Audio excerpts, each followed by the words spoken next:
Hello అండి. Welcome to my YouTube channel. నేను శ్రీనివాస్ రెడ్డి పాలెం. మన యూట్యూబ్ ఛానల్‌లో already SCCL Singareni collieries company limited recruitment notification సంబంధించిన డీటెయిల్స్ అన్నీ పూర్తిగా ఎక్స్‌ప్లెయిన్ చేయడం జరిగింది. సో, మనము 15థ్ మే రోజునే ఆ వీడియో ప్రొవైడ్ చేయడం జరిగింది. సో, ఆ వీడియో ఏదైతే ఉందో దాంట్లో డీటెయిల్‌గా నోటిఫికేషన్ సంబంధించిన పూర్తి సమాచారం ఎక్స్‌ప్లెయిన్ చేయడం జరిగింది. సో, ఈ వీడియో చేయడం కంటే ముందుగా మనము యాక్చువల్లీ ఆ వీడియో చూస్తే మీకు క్లారిఫికేషన్ అనేది వస్తుంది. ఎవరు ఈ పోస్ట్‌లకి అప్లై చేయడానికి ఎలిజిబుల్ ఏంటి అనేది కూడా పూర్తిగా మనము ఎక్స్‌ప్లెయిన్ చేయడం జరిగింది. సో, ఈ వీడియోలో మాత్రం మనము Singareni collieries company limited recruitment నోటిఫికేషన్‌కి ఆన్‌లైన్ అప్లికేషన్ ఎలా చేయాలనేది చూద్దాం. సో, ముందుగా మనము గూగుల్‌లో గానీ ఏదైనా ఒక సెర్చ్ ఇంజిన్‌లో మనం యాక్చువల్లీ ఎస్సీసీఎల్ అని టైప్ చేయాల్సి ఉంటుంది. సో, మనకి వెబ్‌సైట్ తెలియదు కాబట్టి ఎస్సీసీఎల్ అని టైప్ చేయండి. టైప్ చేయగానే మనకి ఇలా వెబ్‌సైట్ వస్తుంది. వెబ్‌సైట్ లింక్‌ని క్లిక్ చేయగానే మనకి ఇక్కడ క్యారియర్స్ అని కనిపిస్తుంది. దాంట్లో మనం రిక్రూట్మెంట్ క్లిక్ చేయాల్సి ఉంటుంది. సో, ఈ రిక్రూట్మెంట్‌లో మనం ఆన్‌లైన్ రిజిస్ట్రేషన్ అనేది క్లిక్ చేయాల్సి ఉంటుంది. దీంట్లో మనకి నోటిఫికేషన్ నెంబరు, దీని డీటెయిల్స్ అనేవి పూర్తిగా ఇక్కడ ఇవ్వడం జరిగింది. Notification number 2/2024. సో, ఇక్కడ మనం అప్లై చేయాలంటే click here for details and apply online అని ఈ లింక్‌ని క్లిక్ చేయాల్సి ఉంటుంది. సో, ఇలా లింక్‌ని క్లిక్ చేసిన తర్వాత మనకి ఇక్కడ దీనికి సంబంధించిన పూర్తి నోటిఫికేషన్ ఇన్ఫర్మేషన్ అంతా కూడా మనం ఆల్రెడీ చెప్పుకున్నాం కదా, ఒక వీడియో రూపంలో ఎక్స్‌ప్లెయిన్ చేయడం జరిగింది. సో, ఇది డీటెయిల్డ్ అడ్వర్టైజ్‌మెంట్. సో, ఈ అడ్వర్టైజ్‌మెంట్ ఏదైతే ఉందో మనము ఆల్రెడీ ఎక్స్‌ప్లెయిన్ చేయడం జరిగింది. సో, దీనికి సంబంధించిన వీడియో మనము ఇప్పుడు ఈ వీడియో డిస్క్రిప్షన్‌లో మీకు ఆల్రెడీ పెడతాను. సో, దాన్ని ఒకసారి మీరు చూసుకోండి. దీనిలో మాత్రం మనం అప్లికేషన్ ఎలా చేయాలనేది మాత్రమే చూద్దాము. సో, అప్లికేషన్ చేయాలంటే మనము ఇక్కడ యాక్చువల్లీ రిజిస్ట్రేషన్ చేసుకోవాల్సి ఉంటుంది. టు రిజిస్టర్ క్లిక్ హియర్ అనేది రిజిస్ట్రేషన్ చేసుకోవాల్సి ఉంటుంది. ఎవరైతే ఆల్రెడీ రిజిస్టర్ చేశారో వాళ్ళు లాగిన్ కావాలంటే ఈ లింక్ క్లిక్ చేయాల్సి ఉంటుంది. ప్రస్తుతానికి మనమైతే ఇప్పుడు ఎలా రిజిస్ట్రేషన్ చేసుకోవాలి, ఎలా అప్లై చేయాలనేది ఎక్స్‌ప్లెయిన్ చేసుకుంటున్నాం కాబట్టి, సో, ఇక్కడ క్లిక్ హియర్ టు రిజిస్టర్ అనేది మనం ఎక్స్‌ప్లెయిన్ చేసుకుందాం. సో, ఈ రిజిస్టర్ అనేది క్లిక్ చేయాల్సి ఉంటుంది. సో, ఇది మీకు వెబ్‌సైట్ ఆటోమేటిక్‌గా వచ్చేస్తుంది. So, to register click here అనేది క్లిక్ చేయాల్సి ఉంటుంది.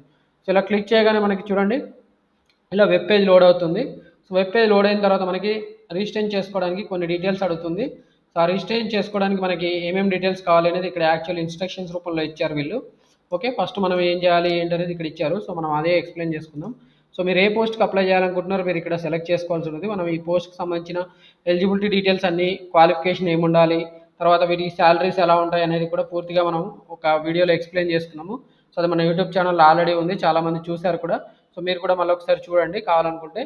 సో, మనమైతే ప్రస్తుతానికి దీంట్లో మేనేజ్‌మెంట్ ట్రైనీ సిస్టమ్ అనేది పెట్టుకొని అప్లికేషన్ ప్రాసెస్ ఎలా చేయాలనేది మీకు చూపిస్తున్నాను. సో, మనం ఇక్కడ ఏది సెలెక్ట్ చేసుకుంటే దానికి సంబంధించిన పోస్ట్ కోడ్ అనేది ఆటోమేటిక్‌గా బై డిఫాల్ట్ వస్తుంది. సో, ఇక్కడ మనకు చూస్తున్నారు కదా, నెంబర్ మార్చగానే మనకి పోస్ట్ కోడ్ డీటెయిల్స్ అనేవి ఆటోమేటిక్‌గా పాపులేట్ అవుతున్నాయి. సో, మనం ఇది మేనేజ్‌మెంట్ ట్రైనీ సిస్టమ్స్ అనే దానికి అప్లికేషన్ ఎలా చేయాలనేది చెప్తున్నాను. మిగతావన్నీ కూడా మీకు సంబంధించిన డీటెయిల్స్ మీరు ఇక్కడ అప్లికేషన్‌లో మీ డీటెయిల్స్ అనేవి మీరు ఎంటర్ చేసుకుంటూ వెళ్ళాల్సి ఉంటుంది. సో, దీని తర్వాత ఇక్కడ మనం క్యాండిడేట్ నేమ్ లేదా అప్లికెంట్స్ ఫుల్ నేమ్ అనేది ఇక్కడ as per SSC memo enter చేయాల్సి ఉంటుంది. ఇక్కడ మీరు ఇచ్చారు చూడండి. Please enter your name strictly as per your matriculation or 10th class certificate SSC. So, అలా ఎంటర్ చేయాల్సి ఉంటుంది. తర్వాత మీ మొబైల్ నెంబర్ ఎంటర్ చేయాలి. దాని మొబైల్ నెంబర్‌ని మళ్ళీ ఇక్కడ కన్ఫర్మ్ చేయాల్సి ఉంటుంది. తర్వాత మనం ఆల్టర్నేట్ మొబైల్ నెంబర్ కూడా ఒకవేళ ఉంటే ఆ మొబైల్ నెంబర్ కూడా ఇక్కడ ఎంటర్ చేయండి. తర్వాత మన ఈమెయిల్ అడ్రస్ కూడా ఇక్కడ ఎంటర్ చేయాల్సి ఉంటుంది. తర్వాత కన్ఫర్మ్ ఈమెయిల్ అడ్రస్ కూడా మనం ఎంటర్ చేయాలి. ఇక్కడ డీటెయిల్స్ అనేవి ఎంటర్ చేయాల్సి ఉంటుంది. అండ్ దాని తర్వాత మనం ఇక్కడ జనరేట్ ఓటీపీ అనేది క్లిక్ చేయాల్సి ఉంటుందండి. జనరేట్ ఓటీపీ క్లిక్ చేయగానే మనకి మొబైల్ నెంబర్కి కానీ మనం ఏదైతే ఇక్కడ ఈమెయిల్ ఐడి ఇచ్చామో వాటికి ఓటీపీ వెళ్తుంది. సో, ఆ ఓటీపీ అనేది మనం ఇక్కడ ఎంటర్ చేయాల్సి ఉంటుంది. ఇక్కడ చూడండి, you are required to provide your correct mobile number and email address as all important communications are to be send to you using the same. ఇక్కడ మనకి ఇంపార్టెంట్ కమ్యూనికేషన్ అంటే వీళ్ళు ఎగ్జామినేషన్ డేట్ ఎప్పుడు ఏంటి అనేది ఏమి ఇవ్వలేదు కాబట్టి, సో, మీకు ఎగ్జామినేషన్ డేట్ కానీ హాల్ టికెట్స్ డౌన్లోడ్ చేసుకోవడం కానీ ఎప్పుడు అనేది ఇక్కడ ఈ నోటిఫికేషన్‌లో వీళ్ళు క్లియర్‌గా ఎక్స్‌ప్లెయిన్ చేయలేదు. కాబట్టి మీకు మొబైల్ నెంబర్‌కి లేదా ఈమెయిల్‌కి మీకు కరెక్ట్‌గా ఏవైతే హాల్ టికెట్ డౌన్లోడ్ చేసుకోమని కానీ, ఎగ్జామినేషన్ డేట్ కానీ మీకు ఇంటిమేషన్ ఎస్ఎంఎస్ రూపంలో వెళ్తుంది. కాబట్టి మీరు కరెక్ట్‌గా ఇవ్వండి అని చెప్పి ఇక్కడ వాళ్ళ ఉద్దేశం. తర్వాత జనరేట్ ఓటీపీ క్లిక్ చేసి మనం ఓటీపీ ఎంటర్ చేయాల్సి ఉంటుంది. ఓటీపీ ఎంటర్ చేసిన తర్వాత మనం ఇక్కడ ఈ డిక్లరేషన్ అనేది ఒకసారి చూసుకోవాలి. సో, డిక్లరేషన్‌లో మనం ఇప్పటివరకు ఇక్కడ ఏవైతే డీటెయిల్స్ ఇచ్చామో అవన్నీ కూడా నేను కరెక్ట్‌గానే ఎంటర్ చేస్తున్నాను. ఇక మీద ప్రొవైడ్ చేయబోయే ఇన్ఫర్మేషన్ కూడా నేను కరెక్ట్‌గానే ఎంటర్ చేస్తానన్నట్టు ఈ డిక్లరేషన్ స్టేట్మెంట్. దాని తర్వాత మనం ఇక్కడ ఐ అగ్రీ అనేది క్లిక్ చేయాల్సి ఉంటుంది. దీని తర్వాత ఈ క్యాప్చా ఏదైతే ఉందో ఇక్కడ నెంబర్స్ కనిపిస్తున్నాయి కదా, ఈ ఇన్ఫర్మేషన్ మనం ఎంటర్ చేయాల్సి ఉంటుందండి. సో, ఇక్కడ కనిపిస్తున్నదాన్ని ఇలా ఎంటర్ చేయాల్సి ఉంటుంది. ఇక్కడ ఈ 7 క్యారెక్టర్స్ ఇలా ఎంటర్ చేయాల్సి ఉంటుంది. తర్వాత ఇది మనకి actually case insensitive, captcha is case insensitive అంటున్నాడు. అంటే కేస్ ఇన్సెన్సిటివ్ అంటే మీరు ఎలా ఎంటర్ చేస్తే అలా తీసుకోదు. ఇక్కడ ఉన్నది కనిపించినట్టు మాత్రమే ఎంటర్ చేసి తర్వాత మీరు రీవెరిఫై అనేది క్లిక్ చేయాల్సి ఉంటుంది. రీవెరిఫై క్లిక్ చేసిన తర్వాత మనకి నెక్స్ట్ స్క్రీన్స్ ఎలా వస్తాయి ఏంటి అనేది కూడా మొత్తం మనం పూర్తిగా స్క్రీన్ షాట్స్ రూపంలో తీసుకోవడం జరిగింది. ఎందుకంటే ఇక్కడ కొన్ని పర్సనల్ డీటెయిల్స్ ఉంటాయి కాబట్టి మొబైల్ నెంబర్, ఈమెయిల్ ఐడి అనేవి కాన్ఫిడెన్షియల్ ఇన్ఫర్మేషన్ కాబట్టి యూట్యూబ్లో వీడియోస్లో డిస్క్లోజ్ చేయకూడదు. కాబట్టి నేను అన్నీ కూడా నెక్స్ట్ స్టెప్స్ అన్ని కూడా స్క్రీన్ షాట్స్ రూపంలో తీశాను. సో ఆ స్క్రీన్ షాట్స్ రూపంలో తీసిన వాటన్నిటిని యూజ్ చేసి మీకు నేను ఎలా అప్లై చేయాలి ఏంటనేది కూడా మీకు నీట్గా ఎక్స్ప్లెయిన్ చేస్తాను. దానికోసం మనం స్క్రీన్ షాట్ తీసాం కదా, సో చూపిస్తున్నాను చూడండి, ఇక్కడ స్క్రీన్ షాట్స్ ఉన్నాయి. సో ఇది స్టెప్ 1 అండి. స్టెప్ 1లో మనకి యాక్చువల్ ఇలా మనం పోస్ట్ కోడ్ సెలెక్ట్ చేసుకోవాలి ఏంటి అనేది మనం ఇందా చెప్పుకున్నాం కదా. సో ఆ ఇన్ఫర్మేషన్ ఇక్కడ, తర్వాత మన mobile number, alternate mobile number, email ID, address ఇవన్నీ కూడా ఎంటర్ చేయాలి. జనరేట్ ఓపీ అనేది క్లిక్ చేసి మనం క్యాప్చా అథెంటికేషన్ ఇలా మనం క్యాప్చా జనరేట్ ఓటీపీ అనగానే మళ్ళీ ఒక క్యాప్చా వస్తుంది. సో ఆ క్యాప్చా డీటెయిల్స్ మళ్ళీ ఒకసారి ఎంటర్ చేసి సబ్మిట్ క్లిక్ చేయాల్సి ఉంటుంది. సో దాని తర్వాత మనం ఇక్కడ ఓటీపీ ఎంటర్ చేయాలి. ఓటీపీ ఎంటర్ చేసి వ్యాలిడేట్ ఓటీపీ అనేది క్లిక్ చేయాల్సి ఉంటుంది. ఒకవేళ మీకు ఓటీపీ రాకపోతే రీసెంట్ ఓటీపీ కూడా మీరు క్లిక్ చేయొచ్చు. ఓకే, సో నెక్స్ట్ దాని తర్వాత మనకి ఇలా డీటెయిల్స్ అన్ని ఎంటర్ చేసిన తర్వాత నెక్స్ట్ వెంటనే మనకి ఇలా వెరిఫికేషన్, మనం ఏవైతే candidate name, mobile number, email address ఇచ్చామో అవన్నీ కూడా మనం ఎంటర్ చేసిన వాల్యూస్ తర్వాత అవి కరెక్ట్గా ఉన్నాయా లేదా అనేది ఇక్కడ అడుగుతున్నాడు. కరెక్ట్గా ఉంటే ఇక్కడ టిక్ మార్క్ పెట్టేసి తర్వాత మనము వెరిఫై చేయాల్సి ఉంటుంది. ఓకే, ఇక్కడ మనం ఏవైతే డీటెయిల్స్ నేను ఏం ఎంటర్ చేసాం, mobile number, email address enter చేసాం, వాటన్నిటి కూడా నేను అప్లై చేస్తున్న పోస్టు ఇవన్నీ కూడా కరెక్ట్గానే సెలెక్ట్ చేసుకున్నా అని చెప్పి టిక్ మార్క్ పెట్టాల్సి ఉంటుంది. టిక్ మార్క్ పెట్టిన తర్వాత మాత్రమే నెక్స్ట్ మనము సబ్మిట్ క్లిక్ చేయాల్సి ఉంటుంది. టిక్ మార్క్ పెట్టిన తర్వాత సబ్మిట్ క్లిక్ చేయాల్సి ఉంటుంది. సో సబ్మిట్ క్లిక్ చేసిన తర్వాత మనకి ఇలా ఒక ప్రైవసీ నోటీస్ అనేది వస్తుంది. మనం applicant name, date of birth, gender, mobile number, email ID, father name, mother name, details అన్ని నెక్స్ట్ మనం అప్లికేషన్ ఫామ్లో ఎంటర్ చేయాల్సి ఉంటుంది. సో ఈ ఎంటర్ చేసే ఇన్ఫర్మేషన్ అంతా కూడా మనకి అఫీషియల్గా వాడుకుంటారు. This data will be use for official communication అని చెప్తున్నారు మనకి. సో దీనికి మీరు అగ్రీ అయినట్టు ఇక్కడ ఐ అగ్రీ అనేది టిక్ చేయాల్సి ఉంటుంది, అంటే క్లిక్ చేయాల్సి ఉంటుంది. ఈ బటన్ క్లిక్ చేయాలి. సో ఈ బటన్ క్లిక్ చేసిన తర్వాత మనకి ఇలా అలర్ట్ వస్తుంది చూడండి. The information once you submitted cannot be modified. Click on OK if you have verified the information to be correct and to submit else click close to review again and then to submit. So ఇక్కడ మీరు already ఏదైతే information enter చేస్తున్నారో అంతా కూడా కరెక్ట్గానే enter చేస్తున్నారు. మళ్ళీ ఒకసారి ఎంటర్ చేసిన తర్వాత మిస్టేక్స్ ఉంటే మాత్రం మళ్ళీ ఎంటర్ చేయడానికి మీకు ఇబ్బంది అవుతుంది కాబట్టి కరెక్ట్గా ఎంటర్ చేసుకోండి అని చెప్పి ఇక్కడ మనకి ఒక అలర్ట్ ఇచ్చారు. సో ఇది ఓకే అని క్లిక్ చేయాలి. ఓకే అని క్లిక్ చేయగానే చూడండి మనకి ఇలా మనం ఏదైతే ఇన్ఫర్మేషన్ ఎంటర్ చేసాం దాంతో మనకి రిజిస్ట్రేషన్ నెంబర్ అనేది వస్తుంది. రిజిస్ట్రేషన్ నెంబర్ ఈజ్ అని ఇక్కడ మనకు వస్తుంది. SCCL అని చెప్పి సమ్ నెంబర్ వస్తుందండి. Please note it for future reference. So ఇది ఈ నెంబర్ ఏదైతే జనరేట్ అయిందో దీన్ని మీరు రాసి పెట్టుకొని లేదా ఫోటో తీసుకొని జాగ్రత్తగా ఉంచుకోవాలి. ఆల్సో మనకి ఒక ఈమెయిల్ SMS కూడా మనకి యాక్చువల్లీ వెళ్తుంది. ఆ ఈమెయిల్లో ఏముంటుందంటే registration number, login ID, password అనేవి మనకి SMS వస్తుంది, ఈమెయిల్ కూడా వస్తుంది. మనం SMS అంటే మొబైల్ నెంబర్కి వస్తుంది, ఈమెయిల్ ఏదైతే ఎంటర్ చేసామో దానికి ఈమెయిల్ ఐడి కూడా మనకి registration number, login ID, password ఇవన్నీ కూడా మనకి ఆటోమేటిక్గా జనరేట్ అయ్యి వస్తాయి. సో ఇది క్లోజ్ చేయాల్సి ఉంటుంది. సో నెక్స్ట్ స్టెప్లో చూడండి, ఇక్కడ మనకి యాక్చువల్లీ ఇలా కనిపిస్తుంది, ఇన్ఫర్మేషన్ అంతా కూడా కనిపిస్తుంది. సో ఇన్ఫర్మేషన్ కనిపించిన దాంట్లో మనకి ఇలా ఇన్ఫర్మేషన్ ఉంటుంది. ఓకే, మన మొబైల్ నెంబరు తర్వాత మన ఈమెయిల్ ఐడి ఇలా వస్తాయి. సో మనకి ఇలా నెక్స్ట్ స్క్రీన్లో వచ్చి లోడింగ్ అనేది స్క్రీన్ వస్తుంది. సో ఇక్కడ మనము ఏం చేసామంటే ఇక్కడ గో టు అప్లికేషన్ అని క్లిక్ చేసాం. సో గో టు అనే అప్లికేషన్ క్లిక్ చేయగానే మనకి ఇలా లోడింగ్ స్క్రీన్ వచ్చిందండి. ఈ లోడింగ్ స్క్రీన్ చూసుకోవాలి. సో స్క్రీన్ మొత్తం లోడింగ్ అయిపోయిన తర్వాత మనకి ఇలా కొన్ని సెక్షన్స్ మనం ఫిల్అప్ చేయాల్సిన అప్లికేషన్ ఫామ్ డీటెయిల్స్ సెక్షన్ వస్తుంది. సో సెక్షన్ వైజ్గా మనం డేటా ఎంటర్ చేయాల్సి ఉంటుంది. ఎలిజిబిలిటీ క్రైటీరియా చెక్ చేసుకుంటుంది. తర్వాత మనం కమ్యూనికేషన్ డీటెయిల్స్ ఎంటర్ చేయాల్సి ఉంటుంది. క్వాలిఫికేషన్ డీటెయిల్స్ కూడా మనం ఎంటర్ చేయాల్సి ఉంటుంది. అండ్ మనం డాక్యుమెంట్ అండ్ పేమెంట్ సంబంధించిన సెక్షన్ కూడా ఫిల్అప్ చేయాల్సి ఉంటుంది. సో మనకి ఇక్కడ ఏమైనా డౌట్స్ ఉంటే, డిఫికల్టీస్ ఉంటే కూడా మనం ఇక్కడ చూసుకోవచ్చు. ఇక్కడ ఈ నెంబర్ ఇచ్చారు, 10 AM to 5 PM వర్కింగ్ డేస్లో మనము వాళ్ళని కాంటాక్ట్ అవ్వచ్చు అని చెప్పారు. ఓకే, మనకి ఇక్కడ పైన కనిపిస్తుందండి. నేనైతే ప్రజెంట్ స్క్రీన్ షాట్ చూపించట్లేదు మీకు. సో నేను ఇప్పుడు ప్రస్తుతానికైతే ఎలిజిబిలిటీ క్రైటీరియా డీటెయిల్స్ ఫిల్అప్ చేయాల్సి ఉంటుంది. సో ఎలిజిబిలిటీ క్రైటీరియాలో మనకి ఏముందంటే post apply details, first post apply details ఉంటాయి. ఈ పోస్ట్ అప్లై డీటెయిల్స్లో మనం ఏమి ఎంటర్ చేయాలి, అప్లికేషన్ నెంబర్ అనేది మనం ఆల్రెడీ రిజిస్ట్రేషన్ చేసుకున్న వాటి నెంబర్ వచ్చింది. పోస్ట్ నేమ్ ఏంటి, పోస్ట్ కోడ్ ఏంటి, జెండర్, డేట్ ఆఫ్ బర్త్, ఇక్కడ మనం జెండర్ సెలెక్ట్ చేసుకోవాల్సి ఉంటుంది. డేట్ ఆఫ్ బర్త్ కూడా మీరు యాజ్ పర్ మీ సర్టిఫికేట్లో ఉన్నట్టు ఎంటర్ చేయాల్సి ఉంటుంది. ఈ డేట్ ఆఫ్ బర్త్ని బట్టే మనకి ఏజ్ క్యాలిక్యులేట్ అవుతుంది. ఏజ్ అనేది ఈ డేట్ నాటికి ఎక్సీడ్ కాకుండా ఉండాలి. సో ఏజ్ ఎంత ఉండాలి ఏంటి అనేది కూడా మనకు మొత్తం నోటిఫికేషన్లో ఇచ్చారు. సో దాని ప్రకారం సిస్టమ్ ఆటోమేటిక్గా చెక్ చేసుకుంటుంది. ఒకవేళ మనం అప్పర్ ఏజ్ వెళ్ళిపోతే, మన ఏజ్ దాటిపోయి ఉంటే కనుక మనకి అప్లికేషన్ చేసుకునే అవకాశం ఇవ్వదు. ఓకే, ఇక్కడ జాగ్రత్తగా ఎంటర్ చేసుకోండి. తర్వాత మనం మాడిఫికేషన్ చేయడానికి కూడా కుదరదు కాబట్టి కరెక్ట్గానే ఎంటర్ చేయండి. తర్వాత మీ నేషనాలిటీ సిటిజన్ ఆఫ్ ఇండియా నా కాదా అని అడుగుతున్నారు. మీరు తెలంగాణకు సంబంధించిన వాళ్ళైతే ఎస్ పెట్టండి, లేదైతే నో పెట్టండి. ఎస్ అయితే మనకి తెలంగాణకు సంబంధించిన రిజర్వేషన్ వస్తుంది. లేకపోతే నో అయితే మాత్రం మనం నాన్ లోకల్ అయిపోతాము ఈ మేనేజ్మెంట్ ట్రైనింగ్ పోస్టులు అన్నిటికీ కూడా. కాబట్టి ఇక్కడ ఇవి కూడా జాగ్రత్తగా పెట్టుకోవాల్సి ఉంటుంది. ఒకవేళ మిస్టేక్ చేస్తే మాత్రం తర్వాత మనము జాబ్లో రిగ్రెట్ అవ్వాల్సి ఉంటుంది, జాబ్ మనకు రాకపోవచ్చు. సో మళ్ళీ మనకి ఇక్కడ మీరు ఈ 16 జిల్లాలు ఉన్నాయి, ఇక్కడ 16 జిల్లాలు ఉన్నాయి, కొత్తగా వచ్చిన 16 జిల్లాలు ఉన్నాయి. పాత 4 జిల్లాల నుంచి 16 జిల్లాలు చేశారు కదా. ఈ 16 జిల్లాల్లో మీరు 4 years minimum 1 to 7th class మీరు చదివారా లేదా అని అడుగుతున్నారు. సో చదివితే ఇక్కడ వేసి పెట్టండి, లేదంటే నో పెట్టండి. పెడితే మరి ఏమొస్తుందంటే మనకి లోకల్ రిజర్వేషన్ వస్తుంది.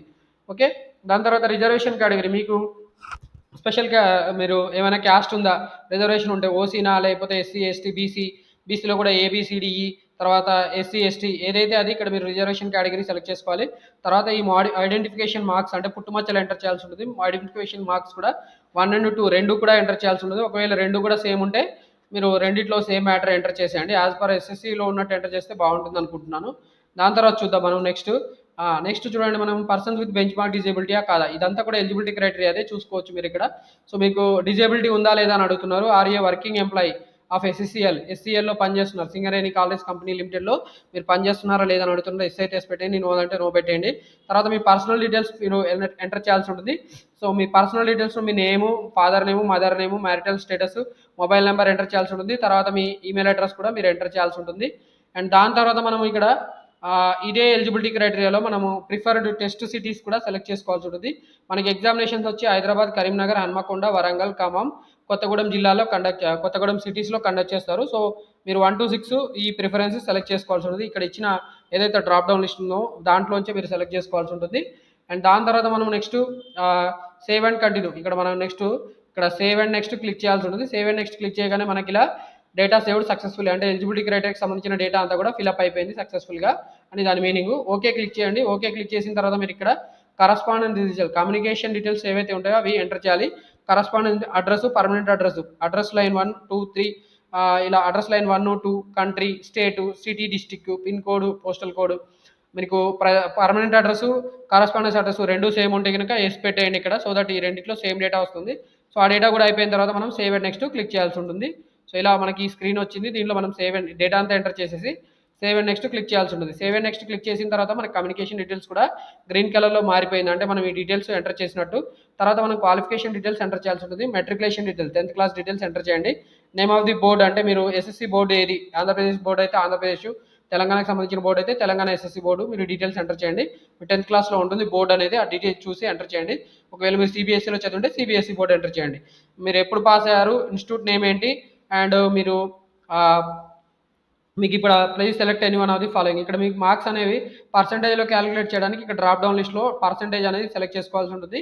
మీ మార్క్స్ ఇక్కడ మీకు ఎన్ని వచ్చాయి, మ్యాక్సిమం మార్క్స్ ఎన్ని, మీకు 10th క్లాస్లో 557 అవుట్ ఆఫ్ 600 వస్తే ఇక్కడ 557, 600 ఎంటర్ చేయండి సరిపోతుంది.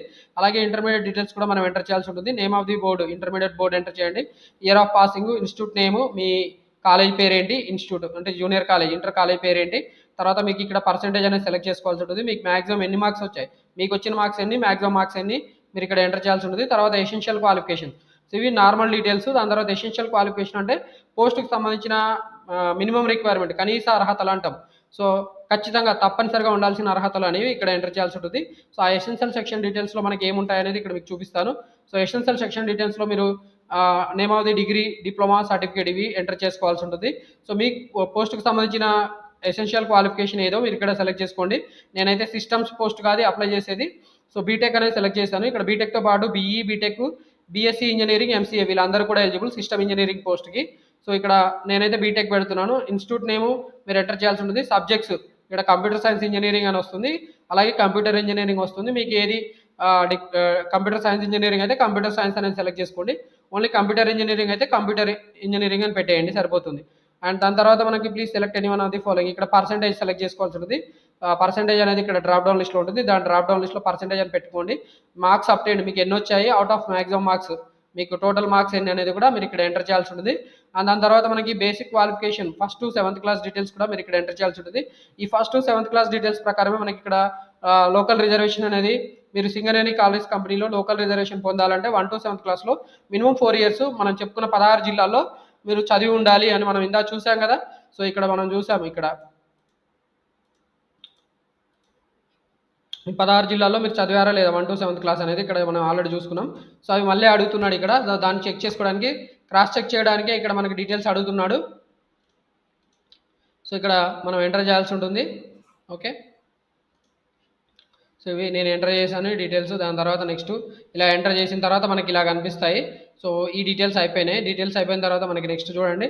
So 1 to 7th class basic qualification మనకి ఇక్కడ basic qualification 1 to 7th class అనేది మనం ఇక్కడ ఎంటర్ చేయాల్సి ఉంటుంది. 1 to 7th క్లాస్లో కూడా name of the school, district, village, taluka, mandal, తర్వాత మీరు ఇది ఆటోమేటిక్గా ఫస్ట్ క్లాస్ అని వచ్చింది. ఇక్కడ మీ స్కూల్ పేరు ఎంటర్ చేయండి, డిస్ట్రిక్ట్, విలేజ్, తాలూకా, మండల్. ఇక్కడ డిస్ట్రిక్ట్స్లో ఏమొస్తాయంటే మనం ఇందా చెప్పుకున్న 16 జిల్లాలు మాత్రం కనిపిస్తాయి. దాని తర్వాత ఒక అదర్స్ అని ఉంటుంది. సో అదర్స్ అంటే వేరే జిల్లాలో మీరు చదివి ఉంటే, తెలంగాణలో అదర్ దాన్ 16 జిల్లాల్లో ఎక్కడైనా చదివి ఉంటే అదర్స్ పెట్టుకోండి. మిగతా ఆ 16 నుంచి మీరు చదువుకుంటే 16లోనే చదివి ఉంటే మీకు ఆ జిల్లాను మీరు ఇక్కడ సెలెక్ట్ చేసుకోవాల్సి ఉంటుంది. అలా 1 to 7th క్లాస్ డీటెయిల్స్ అన్నీ కూడా సేమ్ ఉంటాయి. ఈ డీటెయిల్స్ అన్నీ మీరు ఎంటర్ చేసేయండి. సో ఆ డీటెయిల్స్ అన్నీ ఎంటర్ చేసిన తర్వాత సేవ్ అండ్ నెక్స్ట్ క్లిక్ చేయగానే మనకి నెక్స్ట్ సెక్షన్కి వెళ్ళిపోతాము. క్వాలిఫికేషన్ డీటెయిల్స్ కంప్లీట్ అయిపోయింది, గ్రీన్ కలర్లో ఉంది. సో నెక్స్ట్ సెక్షన్లో మనకి డాక్యుమెంట్స్ అండ్ పేమెంట్ ఇక్కడ వస్తుంది. ఈ డాక్యుమెంట్ అప్లోడ్ చేయాల్సి ఉంటుంది. డాక్యుమెంట్స్ అప్లోడింగ్లో చూడండి మనకి మన ఫోటో, మన recent passport size photograph upload చేయాల్సి ఉంటుంది. అలాగే స్కాన్ సిగ్నేచర్ కూడా అప్లోడ్ చేయాల్సి ఉంటుంది. ఫోటో అండ్ సిగ్నేచర్స్లో మనం అప్లోడ్ చేసేటప్పుడు ఫోటో మనకి 50 KB to 100 KB మధ్యలో ఉండాలి. అలాగే సిగ్నేచర్ కూడా 50 KB to 100 KB మధ్యలో ఉండాలి. అలాగే JPEG ఫార్మాట్లో మాత్రమే ఉండాలి. సో వాళ్ళు గైడ్ లైన్స్ ఇస్తారు, ఆ రిస్ట్రిక్షన్స్ చూపిస్తాను నేను మీకు. తర్వాత మనకి పేమెంట్ డీటెయిల్స్ కూడా కనిపిస్తున్నాయి. నేను పెట్టింది యాక్చువల్లీ ST అని పెట్టాను కాబట్టి నాకు 100 మాత్రమే చూపిస్తుంది. ఓకే, సో నెక్స్ట్ స్క్రీన్ షాట్లో మనకి చూడండి ఇలా ఫోటో మనం క్లిక్ చేయగానే upload photo click to upload photo అని క్లిక్ చేయగానే మనకి ఇలా అప్లోడ్ ఫోటోగ్రాఫ్ ఇది క్లిక్ చేయాల్సి ఉంటుంది. Drop files here, browse to upload ఇది క్లిక్ చేయాలి. సో ఇక్కడ అప్లోడ్ చేసేటప్పుడు ఏమేం చేయాలి, ఫోటో ఎలా ఉండాలి ఏందనేది ఇచ్చాడు. 50 KB కంటే తక్కువ ఉండకూడదు, 100 KB కంటే ఎక్కువ ఉండకూడదు. అలాగే JPEG ఫార్మాట్లోనే ఉండాలి. అండ్ దీన్ని 200 DPIలో కన్వర్ట్ చేయాల్సి ఉంటుంది. ఇది ఆటోమేటిక్గా అడ్జస్ట్ అయిపోతుంది. అండ్ దాని తర్వాత మనకి ఈ ఫోటో అనేది 3.5 to 4.5 3.5 లెంత్ విడ్త్ మనకి రెక్టాంగులర్ షేప్లో 3.5 to 4.5 అనేది అడ్జస్ట్ చేసి ఉంచాలి. దాని తర్వాత మాత్రమే మనం ఇక్కడ అప్లోడ్ చేయాల్సి ఉంటుంది. సో అది చెప్పారు. సో అది అయిపోయిన తర్వాత మనకి ఇక్కడ నేను ఇలా మొత్తానికైతే ఫోటోగ్రాఫ్, సిగ్నేచర్స్ రెండు కూడా అప్లోడ్ చేశాను. తర్వాత మనం వ్యూ అప్లోడ్ ఫోటో ఇది క్లిక్ చేయాల్సి ఉంటుంది. అలాగే వ్యూ సిగ్నేచర్ కూడా మనం చేయాల్సి ఉంటుంది. అది చేయకుంటే మనం పేమెంట్ మోడ్ సెలెక్ట్ చేసి పేమెంట్ చేయడానికి కుదరదు. స్క్రీన్ మనకి మెసేజ్ వస్తుంది. సో పేమెంట్ మోడ్ సెలెక్ట్ చేయాల్సి ఉంటుంది. నేను చెప్పింది అర్థమైంది అనుకుంటున్నా. ఇక్కడ ఫోటో ఏదైతే కనిపిస్తుంది వ్యూ అప్లోడెడ్ ఫోటో, అలాగే వ్యూ కనిపిస్తున్నాయి కదా, ఇవి రెండు క్లిక్ చేయాలి. లేకపోతే నెక్స్ట్ స్టెప్కి మనకి ప్రొసీడ్ అవ్వడానికి ఈ సిస్టమ్ అలో చేయదు. సో అవి రెండు చూసిన తర్వాత ఓకే అనుకుంటే మాత్రమే నెక్స్ట్ మనం ఇలా ఆన్లైన్ పేమెంట్ మోడ్ సెలెక్ట్ చేసుకొని మనం ఆన్లైన్లో పే చేయాల్సి ఉంటుంది. ఆన్లైన్లో పే చేయకంటే ముందు మనం ఇక్కడ ఏదైతే డిక్లరేషన్స్ ఇచ్చారో ఆ డిక్లరేషన్స్ అన్ని కూడా ఒకసారి చదువుకొని మనం ఇక్కడ క్యాప్చా ఏదైతే ఉందో ఆ క్యాప్చా కూడా మనం ఎంటర్ చేయాల్సి ఉంటుంది. సో క్యాప్చా ఎంటర్ చేసిన తర్వాత చూడండి మనకి ఇలా నెక్స్ట్ మనం ఏదైతే డీటెయిల్స్ ఎంటర్ చేసామో ఆ డీటెయిల్స్ అంతా కూడా మన అప్లికేషన్ ఫామ్ ప్రివ్యూ కనిపిస్తుంది. సో క్యాప్చా ఎంటర్ చేసిన తర్వాత మనకి ఇక్కడ నెక్స్ట్ సెక్షన్లో ప్రివ్యూ అనేది ఒక కనిపిస్తుంది. ఆ ప్రివ్యూలో మనకి ఇలా అప్లికేషన్ ఫామ్ ప్రివ్యూ కనిపిస్తుంది. ఒకసారి మీ డీటెయిల్స్ అన్ని కూడా తర్వాత క్రాస్ చెక్ చేసుకోండి. ఓకే, దాన్ని డ్రాప్ డౌన్ మనకి ఇక్కడ చూడొచ్చు, ఇక్కడ స్క్రోలింగ్ కనిపిస్తుంది, మీకు చూపించలేదు.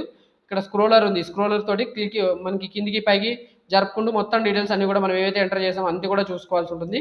అన్ని చూసుకున్న తర్వాత మనకి మళ్ళీ ఈ చూసుకున్న డేటా అంతటిని దేనికోసం వాడుతున్నారు అనేది ఇక్కడ ఇస్తున్నారు. Application name, date of birth, gender, మనం ఏవైతే డేటా ఎంటర్ చేసామో వాటన్నిటి కూడా అఫీషియల్గా వాళ్ళు అప్లికేషన్ పర్పస్లో వాడుకుంటాము అని చెప్తున్నాడు. ఈ ఫీల్డ్ని ఎందుకు వాడతాం, ఈ ఫీల్డ్కి ఎందుకు వాడతాం, ఈ ఫీల్డ్ని ఎందుకు వాడతాం అనేది వాళ్ళు చెప్తున్నారు. ఓకే, ఇవన్నిటికి కూడా మనం అగ్రి అవ్వాలి. అగ్రి అనేది క్లిక్ చేయాల్సి ఉంటుంది. ఇక్కడ మనం చెప్పాం కదా ప్రివ్యూ సబ్మిట్, మనం ఇందాక ప్రివ్యూ చూసినప్పుడు మనకి ఇలా కనిపిస్తుంది ప్రివ్యూ సెక్షన్లో. అండ్ దీని తర్వాత మనం సబ్మిట్ అని క్లిక్ చేసి ఎమ్మటే మనకి ఇలా ఒక ఇన్స్ట్రక్షన్ స్క్రీన్ వస్తుంది. స్క్రీన్లో మనం ఏదైతే ఇన్ఫర్మేషన్ ఎంటర్ చేసామో అంతా కూడా అఫీషియల్గా వాడుకుంటాము, రిక్వైర్మెంట్స్లో వాడుకుంటాం ఇలా చెప్పారు కదా. ఇక్కడ చూడండి అన్నీ చెప్పాడు. ఆ అగ్రి అని క్లిక్ చేయాల్సి ఉంటుంది, లేదా క్లోజ్ చేయండి. ఓకే, అగ్రి క్లిక్ చేసి క్లోజ్ చేస్తే సరిపోతుంది. తర్వాత మనం సబ్మిట్ క్లిక్ చేయాలి. ఓకే, సబ్మిట్ క్లిక్ చేయగానే మనం ఆల్రెడీ ఆన్లైన్ పేమెంట్ సెలెక్ట్ చేసుకున్నాం కాబట్టి సబ్మిట్ క్లిక్ చేయగానే మనకి ఆన్లైన్ పేమెంట్ మోడ్కి వెళ్ళిపోతుంది. ఇలా మనకి SBI పేమెంట్ గేట్వే పేజ్కి రీడైరెక్ట్ అవుతుంది. సో ఇలా రీడైరెక్ట్ అయిన తర్వాత మనకి ఇలా పేమెంట్ స్క్రీన్ వస్తుంది, SBI పేమెంట్ స్క్రీన్. దీంట్లో మీరు ఏ మోడ్తో పే చేయాలనుకుంటే ఆ మోడ్ సెలెక్ట్ చేసుకొని పేమెంట్ చేసుకోవచ్చు. నెట్ బ్యాంకింగ్తో చేయొచ్చు, అదర్ బ్యాంక్ నెట్ బ్యాంకింగ్ అంటే SBI నెట్ బ్యాంకింగ్ కాకుండా మీ బ్యాంక్ వేరే బ్యాంకింగ్ ఉండి దాంట్లో మీకు net banking user ID passwords ఉంటే దాంతో కూడా మీరు పే చేయొచ్చు. లేదంటే మీకు UPI, ఫోన్పే, అమెజాన్ పే, ఇలా ఏమైనా పేటిఎం ఇలాంటివి ఉంటే కూడా మీరు యూపీఐ సెలెక్ట్ చేసుకొని పే చేయొచ్చు. మీరు నెఫ్ట్, ఆర్టీజీఎస్తో కూడా పే చేయొచ్చు. సో ఇది క్లిక్ చేస్తే నేషనల్ ఎలక్ట్రానిక్ ఫండ్ ట్రాన్స్ఫర్ అంటారు, ఆర్టీజీఎస్ అంటారు. సో ఇక్కడ చార్జెస్ అనేవి దేనికి తక్కువ ఉన్నాయో చూసుకొని అది పే చేసుకుంటే బెటర్. సో దీనికి 0 ఉంది, దీన్ని ప్రిఫర్ చేయండి. నేనైతే ఎస్బీఐ బ్రాంచ్ సెలెక్ట్ చేసుకొని పే చేస్తున్నాను, ఎందుకంటే నాకు ఇవి పేమెంట్ మోడ్స్ నా దగ్గర లేవు కాబట్టి నేను ఇది సెలెక్ట్ చేసుకున్నా. దీనికి పేమెంట్ ఛార్జెస్ ఎక్కువగా ఉన్నాయి. ఇక్కడ చూడొచ్చు బ్యాంక్ ఛార్జెస్ 59, అంటే బ్యాంకు బ్రాంచ్కి వెళ్ళి మనం పే చేయాల్సి ఉంటుంది. మనం ఒక పీడిఎఫ్ డౌన్లోడ్ చేసుకొని ఆ పీడిఎఫ్ కాపీని తీసుకెళ్ళి వాళ్ళకి ఇస్తే వాళ్ళు పేమెంట్ అంతా మనం నార్మల్గా అమౌంట్ డిపాజిట్ చేసినట్టు ఈ అప్లికేషన్కి అమౌంట్ డిపాజిట్ చేస్తారు, మనం కట్టాల్సిన అమౌంట్ 100 రూపీస్. సో ఇలా మనకి పేమెంట్ స్క్రీన్ అయితే వస్తుంది. ఈ పేమెంట్ స్క్రీన్లో కూడా మనం ఈ డీటెయిల్స్ అన్ని క్రాస్ చెక్ చేసుకోవాలి. అండ్ దీని తర్వాత మనం ఇక్కడ mobile number, date of birth కూడా మనం ఎంటర్ చేయాలి. మొబైల్ నెంబర్ మన అప్లికేషన్లో ఏదైతే మొబైల్ నెంబర్ పెట్టామో అది, అలాగే డేట్ ఆఫ్ బర్త్, మనం డేట్ ఆఫ్ బర్త్ అప్లికేషన్లో ఇచ్చిన డేట్ ఆఫ్ బర్త్ మాత్రమే ఇక్కడ ఎంటర్ చేయండి. మీరు పేమెంట్ వేరే వాళ్ళకి చేస్తున్నా కూడా మీరు మీ అప్లికేషన్ కాబట్టి మీ అప్లికేషన్ డీటెయిల్ ఎవరికైతే అప్లై చేస్తున్నారో వాళ్ళ అప్లికెంట్ మొబైల్ నెంబరు, వాళ్ళ డేట్ ఆఫ్ బర్త్ మాత్రమే ఎంటర్ చేయండి. ఈ పేమెంట్ కట్టే వాళ్ళ mobile number, date of birth enter చేయొద్దండి. ఓకే, గుర్తుపెట్టుకోండి. తర్వాత మనం ఇక్కడ కన్ఫర్మ్ క్లిక్ చేయాల్సి ఉంటుంది. కన్ఫర్మ్ క్లిక్ చేయగానే చూడండి నెక్స్ట్ మనకి ఇలా డీటెయిల్స్ స్క్రీన్ వస్తుంది. మనం ఎంటర్ చేసిన mobile number, date of birth వచ్చినాయి. కన్ఫర్మ్ అనేది ఎల్లో కలర్లోకి మారిపోయింది. అండ్ నెక్స్ట్ మనకి ఇలా పేమెంట్కి సంబంధించిన స్క్రీన్ వస్తుంది. సో ఓకే, యాక్చువల్ అయితే ఇలా రావాలి. ఓకే, ఇది ఈ స్క్రీన్ వస్తుంది. ఈ స్క్రీన్లో మనకి నేను చెప్పినా కదా ఇందాక 100 రూపీస్ పే చేయడానికి నేను పీడిఎఫ్ కాపీని తీసుకెళ్ళి బ్యాంక్లో పే చేస్తానని చెప్పి. సో ఆ ఫామ్ను మనం ఇక్కడ డౌన్లోడ్ చేసుకోవచ్చు. Click here to download the form in PDF. ఇది డౌన్లోడ్ చేసుకొని దీన్ని బ్యాంక్ వాళ్ళకి దగ్గర తీసుకొని వెళ్ళాల్సి ఉంటుంది. బ్యాంక్ వాళ్ళు ఈ డీటెయిల్స్ అన్నీ కూడా వాళ్ళ యాక్చువల్లీ దాని మీద వస్తాయి. ఈ పీడిఎఫ్ మీద మనం అప్లికెంట్ ఐడి, తర్వాత మన మొబైల్ నెంబరు, మన నేము, ఈ డీటెయిల్స్ అన్నీ కూడా వస్తాయి. సో వాటికి తగ్గట్టుగా వాళ్ళు సింగరేణి కాలరీస్ కంపెనీ లిమిటెడ్ దానికి వాళ్ళ అమౌంట్ అనేది క్రెడిట్ చేస్తారు. సో దట్ మన అప్లికేషన్ ఫామ్ అనేది కంప్లీట్ అవుతుంది. సో ఇలా మనము సింగరేణి కాలరీస్ కంపెనీ లిమిటెడ్కి సంబంధించిన అప్లికేషన్ ప్రాసెస్ అనేది ఆన్లైన్లో చేసుకోవాల్సి ఉంటుంది. సో మీకు ఈ అప్లికేషన్ ప్రాసెస్ చేయడంలో ఎలాంటి సందేహాలు ఉన్నా కూడా మన యూట్యూబ్ ఛానల్లో కామెంట్ రూపంలో మీరు అడగవచ్చు. సో దట్ మీకు నేను ఎక్స్ప్లెయిన్ చేస్తాను. ఓకే, మీకు ఎలాంటి సందేహాలు ఉన్నా కూడా నేను మీకు ఎక్స్ప్లెయిన్ చేస్తాను. ఇది లాగిన్ స్క్రీన్. ఒకవేళ మీరు లాగిన్లో వెనక్కి ముందుకు వెళ్ళిపోయినా కూడా మీకు నేను ఇందా చెప్పా కదా యూజర్ ఐడి పాస్వర్డ్ మీకు మెసేజ్ వస్తాయి కాబట్టి మళ్ళీ యూజర్ ఐడి లాగిన్ ఎంటర్ చేసి కూడా మీరు ఈ క్యాప్చా ఎంటర్ చేసేసి లాగిన్ అయిపోయి కూడా మీరు ఏదైతే అప్లికేషన్లో రిమైనింగ్ స్టెప్స్ ఉంటాయో అవన్నీ కూడా కంప్లీట్ చేసుకోవచ్చు. మీకు ఎలాంటి సందేహాలు ఉన్నా కూడా మన యూట్యూబ్ ఛానల్లో మీరు ఈ వీడియో చూసిన తర్వాత కామెంట్స్ రూపంలో అడగండి. నేను మీకు వెంటనే రెస్పాన్స్ ఇస్తాను. అండ్ మన యూట్యూబ్ ఛానల్లో ఇలాంటి అప్లికేషన్కి సంబంధించిన ఇన్ఫర్మేషన్తో పాటు ఎవరైనా స్టూడెంట్స్ ఉంటే వాళ్ళకి స్కాలర్షిప్స్ అప్లికేషన్స్, తర్వాత వాళ్ళకి కౌన్సిలింగ్ సంబంధించిన ఇన్ఫర్మేషన్ కూడా మన యూట్యూబ్ ఛానల్లో స్పెషల్గా ప్రొవైడ్ చేయడం జరుగుతుంది. ఇప్పుడు అన్ని కూడా అడ్మిషన్స్ సంబంధించిన నోటిఫికేషన్స్ రిలీజ్ అవుతున్నాయి కాబట్టి కాలేజ్ అడ్మిషన్స్ సంబంధించిన కౌన్సిలింగ్స్, మనకి మంచి కాలేజ్ వేసేయండి అవన్నీ కూడా మన యూట్యూబ్ ఛానల్లో వీడియోస్ రూపంలో ప్రొవైడ్ చేయడం జరుగుతుంది. కాబట్టి మీకు తెలిసిన వాళ్ళు ఎవరైనా ఉంటే కూడా మన యూట్యూబ్ ఛానల్ని వాళ్ళకు రికమెండ్ చేయండి. అండ్ ఆల్సో మీకు నచ్చితే ఖచ్చితంగా మన వీడియోని లైక్ చేయడంతో పాటు మన యూట్యూబ్ ఛానల్ని సబ్స్క్రైబ్ చేసుకోమని కూడా మిమ్మల్ని రిక్వెస్ట్ చేస్తున్నాను. Thank you for watching this video. Wish you all the best for your Singareni collieries company limited job application.